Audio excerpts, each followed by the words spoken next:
Bonjour à tous les amis, j'espère que vous allez bien. L'heure est grave parce que le Real Madrid a communiqué ce matin la grave blessure de Dani Carvajal, une blessure qui va l'écarter des terrains pendant 8 à 10 mois.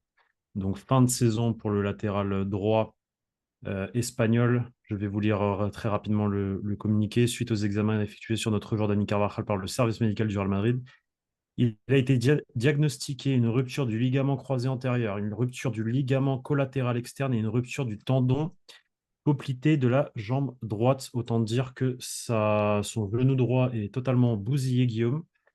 Très mauvaise nouvelle. Mais une bonne nouvelle est arrivée juste après. C'est l'officialisation de sa prolongation de contrat jusqu'en 2026. Donc voilà, le geste fait par le club et Florentino Pérez à son capitaine, qui montre toute la confiance qu'a le club envers Dani Carvajal, malgré les rumeurs qui commencent là, euh, notamment par rapport au prochain mercato. Le message de Dani Carvajal sur les réseaux, la première chose qu'il a dit, c'était qu'il était déjà prêt et déterminé à l'idée de revenir le plus rapidement possible et qu'il avait hâte de se faire opérer pour justement commencer son travail de réhabilitation. Guillaume, tes impressions sur cette information et sur cette nouvelle qui est tombée ce matin? On en parlait dans la dernière vidéo. On avait presque dit qu'au mieux, ce serait que les croisés finalement pour Dani Carvajal au vu des images de la blessure. Finalement, bah, c'est plus grave, comme un petit peu ce à quoi on pouvait s'y attendre, hein. On le voit sur l'action, son genou, c'est devenu du chewing-gum en fait. Après cet accident-là, il y a plus rien qui répond dans le genou et il va devoir être opéré. Une opération, il ne faut pas l'oublier que ça n'a pas toujours le succès espéré, même si ce sera fait évidemment par les meilleurs médecins disponibles, puisqu'on sait très bien que le Real Madrid est très bien entouré, que David Carvajal sera pris en charge de la meilleure des manières. On espère que tout se passera bien pour son opération. Et ensuite, évidemment, il y aura le processus de, de réhabilitation, de rééducation et tout ça qui va prendre un temps fou, malheureusement, pour le latéral droit. Très beau geste hein, de la part du Real Madrid de le prolonger. Dans un sens, c'est logique au vu de la légende qu'il y a à Madrid, mais ça reste toujours beau et toujours bien de l'avoir fait aussi rapidement. Puis bah, on souhaite évidemment, avant toute chose, un bon rétablissement à Dani Carvajal avant de se mettre à parler des tenants et des aboutissants de cette très malheureuse blessure. Quelle solution après cette énième blessure pour rupture des ligaments croisés? Factuellement, il y a deux options là par rapport à l'effectif du Real Madrid. La première, c'est Lucas Vasquez et c'est celui qui sera titulaire numéro un à partir après la trêve internationale. L'autre option serait de placer du coup Eder Militao qui a déjà joué à ce poste-là au départ quand il est arrivé au Real Madrid à l'époque où il y avait encore Sergio Ramos et Raphaël Varane. C'est les deux options les plus probables, en tout cas jusqu'à après les fêtes de Noël, date à laquelle le mercato hivernal va commencer. Et sinon, il y a deux options aussi dans le centre de formation, mais bon, vu connaissant Carlo Ancelotti, c'est un peu plus compliqué d'imaginer que ces joueurs-là vont monter, mais c'est Jesus Fortea et Melvin, qui a d'ailleurs disputé l'Euro des U19 cet été avec l'Espagne. Bon, qu'est-ce que tu en penses de ces du coup deux options plus deux? Moi, je pense que les deux petits jeunes vont pas jouer, mais bon, après, on sait jamais, hein, on sait jamais ce qui peut arriver. Du coup, euh, du coup, effectivement, si Militao joue latéral droit, ça entraîne que Tchouaméni doit jouer défenseur central. Bah déjà, par rapport aux deux petits jeunes, c'est deux jeunes qui sont très prometteurs à leur poste, hein. Fortea, ça fait plus d'un an qu'on en entend parler. Et C'est Melvin, ton sosie. j'en ai aussi entendu du bien. Oui, certains s'amusent à dire que Fortea est mon sosie ou mon petit frère, ce qui est très amusant. En tout cas, si c'est mon petit frère, il a pris tout le talent footballistique, hein. Mais les deux sont des jeunes très talentueux, mais c'est des jeunes qui ont 17 pour Fortea et 16 même pour Melvin, si je dis pas de bêtises. Si je dis Bon. pas de, je crois que si je Bah, dis pas de bêtises, il est même encore plus jeune ou il a le même âge que Fortea. C'est deux joueurs très jeunes, c'est hein. un C'est des joueurs qui ne 2007. sont pas, c'est C'est des un joueurs qui ne sont 2007, pas, Melvin. donc 17 aussi. C'est des joueurs qui ne sont pas au Castilla, hein. C'est des joueurs qui sont pour l'instant avec Arbeloa. Donc ça serait sauter deux échelons. C'est quelque chose qui n'arrivera pas. En tout cas, pas tout de suite. Et donc, pour parler des options qui sont déjà dans l'effectif, c'est Vasquez, le remplaçant logique, en tout cas pour le moment je pense. Et Militao, évidemment, peut venir faire une pige en tant qu'arrière droit. On l'avait déjà vu à l'époque. On l'a vu sur quelques minutes l'an passé, si je dis pas de bêtises, quand il y avait la pénurie, quand il y avait des des problèmes, qu'il y avait une pénurie de joueurs défensifs. On l'avait vu, mais sur quelques minutes, sur une fin de match ou quelque chose comme ça. Il faudrait que je retrouve la rencontre, mais ça fait quelques temps qu'on l'a pas vu enchaîner, en tout cas à ce poste-là. Mais il y a ces deux options-là. Mais même si tu mets Militao arrière droit, ça veut dire que du coup, tu n'as plus aucune option de centrale, enfin pour les centraux, derrière Tchouaméni et Rudiger également, quoi. Même si t'as Bayeiro, t'as Jacobo, mais on s'entend, c'est deux joueurs qui ne sont pas au niveau pour être titulaires au Real Madrid et pour avoir des minutes sérieuses au Real Madrid. Donc dans tous les cas, je pense que cette blessure te met dans l'obligation d'un recrutement.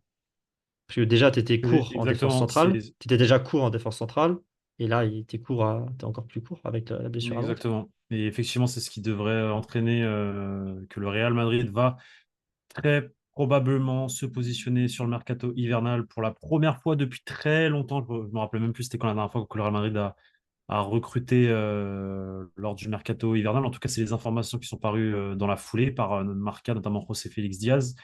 Le Real Madrid devrait du coup recruter au poste, en tout cas recherche pour le poste de défenseur central et également pour le poste de latéral droit. Alors le poste de latéral droit, ça paraît beaucoup plus compliqué parce qu'il n'y a pas énormément comment dire, d'options plus ou moins intéressantes pour le niveau Real Madrid, à part Trent Alexander-Arnold, que le Real Madrid suit d'après Marca et d'après nos informations, je peux le confirmer. Le Real Madrid a déjà pris contact avec les agents et l'entourage de Trent Alexander-Arnold, mais c'était un transfert pour 2025 dans le cas où il ne prolonge pas avec Liverpool. Au mercato hivernal, ça me paraît vraiment compliqué, ça me paraît juste impossible même que le Real Madrid se positionne. Par contre, toujours selon Marca, le Real Madrid devrait plus activer les pistes pour un défenseur central.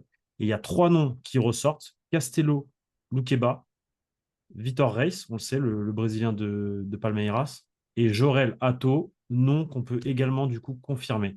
Vitor Reis, on le sait parce que c'est sorti un peu partout, et Castello Luqueba sorti depuis quelques temps aussi, notamment chez les confrères de Relevo, le défenseur de 21 ans français. Les deux autres ont 18 ans, hein. Pour rappel, Jorel Hato joue à l'Ajax, Vitor Reis joue à Palmeiras.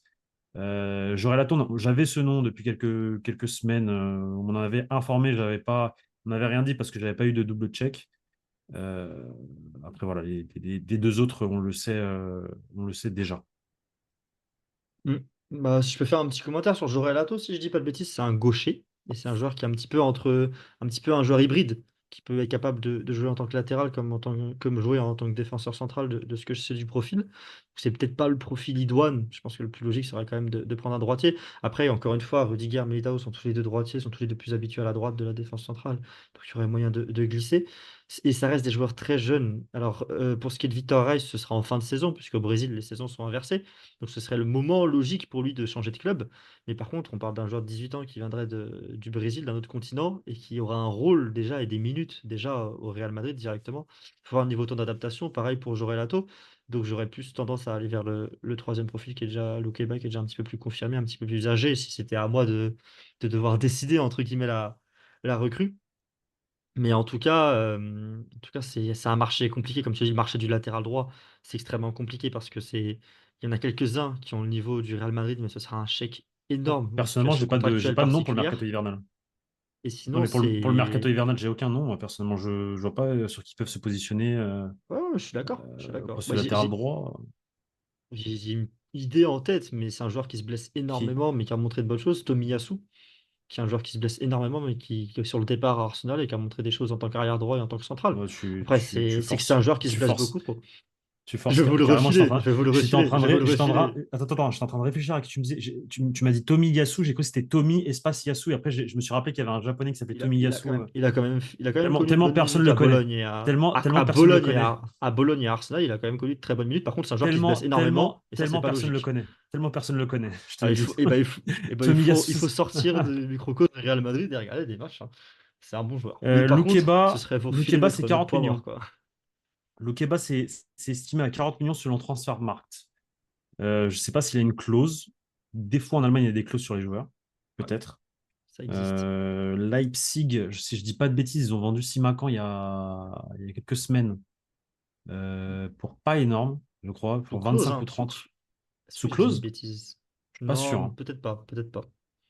Ça aurait été un profil intéressant pour le Real, hein, de ramener Simakan d'ailleurs. Au Ouais, vu de cette qui est blessure, latéral droit. même Mais sans après, même sans cette blessure, hein, même sans cette blessure, mais je hein, veux te parce dire un qu'il peut jouer truc. central aussi, Simakan. Non, mais je veux te dire un truc. Pour le poste de latéral droit, il ne faut pas se précipiter. Moi, je pense qu'il faut prendre Non, je suis quelqu'un, d'accord. mais il faut prendre un prêt. Il faut prendre quelqu'un sous prêt pendant 6 mois. Et ensuite, tu lui dis ciao et tu te positionnes sur le latéral anglais, le petit crack de Liverpool. Moi, je pense que c'est ça la Je solution. suis Et d'accord. après, tu te positionnes, enfin, ramènes Dani Carvajal en forme à son niveau, en gros. Mais, euh, mais, euh, En espérant qu'il mais réatteigne vraiment, son niveau, j'ai quoi. pas. Et même pour après, j'ai pas de nom. J'ai personne qui me vient en Ouais, tête. c'est compliqué. J'ai Est-ce personne. qu'il y a un joueur de Liga qui pourrait être, ça pourrait être intéressant, qui lui pourrait être intéressé pour faire une pige? C'est compliqué d'y réfléchir, hein. C'est compliqué d'y réfléchir. C'est vraiment un Alors, dossier très compliqué parce que c'est un marché particulier, c'est des postes très particuliers, les postes de latéraux. Je pense que le mieux serait de prendre un central et bricoler, mais ça reste embêtant pour le Real Madrid de se retrouver à bricoler, quoi. Simakan, c'est 45 millions à Al Nasser. Donc, Loukeba, bon, il est un peu plus prometteur en théorie. Donc, ça tournerait, je pense, autour de 50 millions, 50-55 millions. Mais C'est une bon, sacrée somme en hiver, hein. sachant que le Real Madrid n'a pas été chaud pour lâcher plus de 50 millions pour Euro, je sais pas. Enfin, bref, ça va être très, très, très, très compliqué. Mais après, je pense qu'on va quand même avoir un mercato hivernal très, très mouvementé et actif. Écoute, Guillaume, merci pour cette petite vidéo express. On se devait voilà, de parler de Dani Carvajal et des options futures qui arrivent pour le remplacer. Demain, vous aurez une autre vidéo sur l'affaire Las Dira qui a été tournée avec Guillaume et Tanguy. C'est Si je ça. dis pas de bêtises, vous l'avez anglais Real Madrid également. On a pris comme exemple un petit peu ce que ça pouvait avoir comme influence sur le Real Madrid. On a fait clairement un gros point pour expliquer de quoi on parle. Et ensuite, on a clairement anglais un petit peu, prendre exemple, qu'est-ce qui pourrait, enfin, on a expliqué avec des exemples Real Madrid et qu'est-ce que ça pourrait avoir comme impact sur le football et sur le Real. Parce que c'est quand même une vidéo un petit peu généraliste, parce que ça reste un sujet qu'il faut expliquer avant de rentrer dans des détails. Mais voilà, ça sera à 18 h demain avec Tanguy. On a fait au mieux pour expliquer cette affaire complexe à comprendre et encore une fois avec encore des zones d'ombre et des zones de flou, hein, que personne ne peut encore imaginer ce qui va se passer, Hmm. mais c'est trop important pour ne pas en parler, dans le microcosme Real Madrid, ça fait aussi ça aura aussi un effet en fait. Écoute, Guillaume, merci beaucoup, les amis. J'espère que cette vidéo vous a plu et on se retrouve dès demain pour cette nouvelle vidéo sur la chaîne YouTube du Journal du Réal. Ciao. Salut à tous.